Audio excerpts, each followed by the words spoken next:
I noticed you have the fox with you. I mean, is that your favorite character?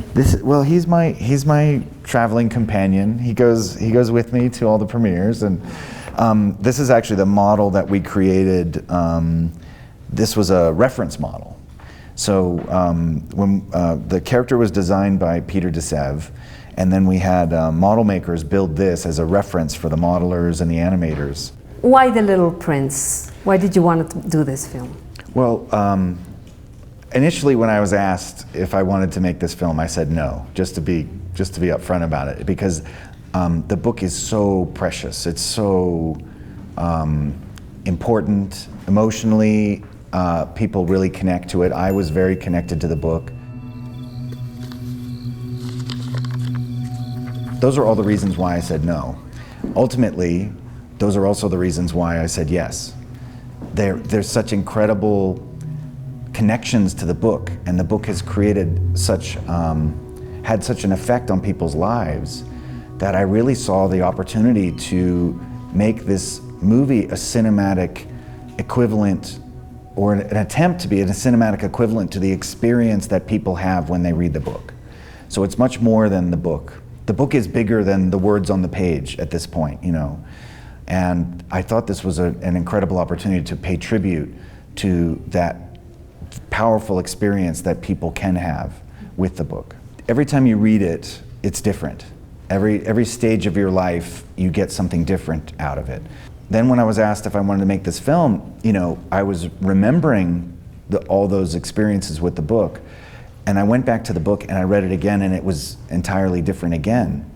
It's interesting how you made this difference in the animation between the real life, the girl, and the book. Was this a great challenge?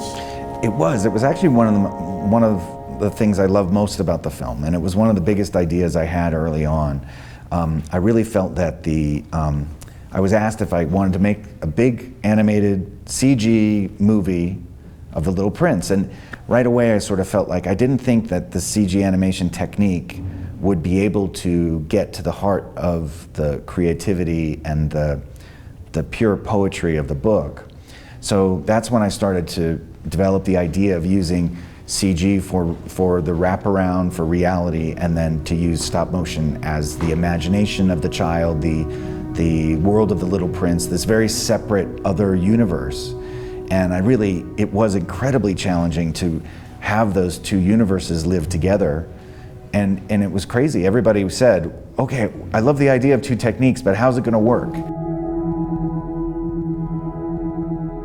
Well, his illustrations are, they're so simple, and they're so beautiful, and they're expressionistic, and you really have a sense of the artist's hand. You're reminded constantly, and the text is, the aviator is saying in the book, he's saying, oh, my drawings aren't very good, and it's like there's all this stuff there that charms you. So really that's the thing we wanted to find, how can we be as charming, as soulful? And it was the work of many, many, many incredible artists who love the book and who were seeking to find a cinematic equivalent to those illustrations. I never felt like just making those illustrations move would be satisfying to any audience. I really felt like that was going to be not really appreciated, not the right way to do it. And it was really with my collaborator on the stop motion named Jamie Kaleri. He was the one who came up with this way that we could use all paper to create the stop motion sequences. So everything's actually made out of paper, and it's such a connection to the pages that the book is written on. It's such a connection to those illustrations that, we all turned the pages when we read that book, so it's something very visceral.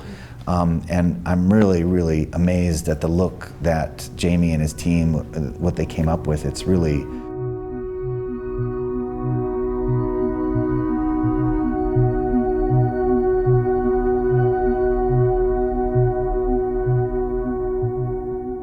quite astounding, because people say, oh, it's just like the book. If you look at them side by side, it isn't exactly, but it feels the same way. And I think that's a real feat. Well, they've taken paper and they've mapped it. They've created a desert out of paper. They've created the clothing on the character out of paper. And, you know, it's, you know, stop motion has a great history. There's so many different materials that have been utilized, but I don't think anybody's quite seen stop motion the way that we've done it and the way that Jamie and his team have done it. It's very sensitive and very tactile, and it's quite unique. It's an old-fashioned technique, but the materials and the way that they're using the materials is something that's never been done before.